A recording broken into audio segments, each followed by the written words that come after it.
મુખ્યમંત્રી શ્રી ભૂપેન્દ્ર પટેલના નેતૃત્વમાં ગુજરાત રાજ્યના મંત્રીમંડળના મંત્રીઓ અને વિધાનસભાના અધ્યક્ષ શ્રી મુખ્ય દંડક શ્રી સહિત સૌએ અયોધ્યામાં ભવ્ય રામ મંદિરમાં રામલલ્લાના ભક્તિભાવપૂર્વક દર્શન અર્ચન કરી શીશ ઝુકાવ્યું હતું.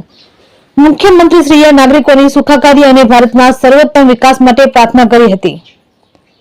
મુખ્યમંત્રી શ્રી ભૂપેન્દ્ર પટેલે આ ક્ષણને સૌભાગ્યપૂર્ણ અને ભાવુક ગણાવતા કહ્યું કે વડાપ્રધાન શ્રી નરેન્દ્રભાઈ મોદીની પ્રેરણા, પુરુષાર્થ અને પ્રતિબદ્ધતાથી અયોધ્યા મંદિરમાં રામચંદ્રજીની પ્રાણ પ્રતિષ્ઠા દેશના આ અમૃતકાળમાં કરોડો ભારતવાસીઓ માટે અમૃત ઉત્સવ સમાન બને છે, તેનું શ્રેય શ્રી નરેન્દ્રભાઈ મોદીને જાય છે.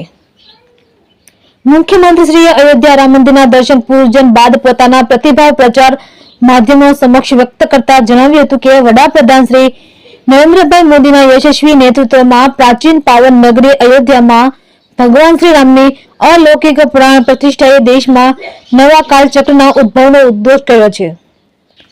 મુખ્યમંત્રીશ્રીએ જણાવ્યું હતું કે દેશભરમાંથી રોજે રોજ મોટી સંખ્યામાં શ્રદ્ધાળુઓ શ્રી રામચંદ્ર ભગવાનના દર્શનનો લાહો લેવા અયોધ્યા આવે છે. ગુજરાતમાંથી ખાસ આસ્થા ટ્રેન દ્વારા અયોધ્યા રામલલ્લાના દર્શને આવતા યાત્રાળુઓને સુવિધાઓ મળી રહે છે, તે માટે મુખ્યમંત્રીશ્રીએ ઉત્તર પ્રદેશના મુખ્યમંત્રી શ્રી યોગી આદિત્યનાથજીનો આભાર વ્યક્ત કર્યો હતો. મુખ્યમંત્રીશ્રીના નેતૃત્વમાં મંત્રીમંડળ સભ્યશ્રીઓએ અયોધ્યાના પ્રવાસે અયોધ્યામાં ભવ્ય રામ મંદિરમાં રામલલ્લાના ભક્તિભાવપૂર્વક દર્શન કર્યા.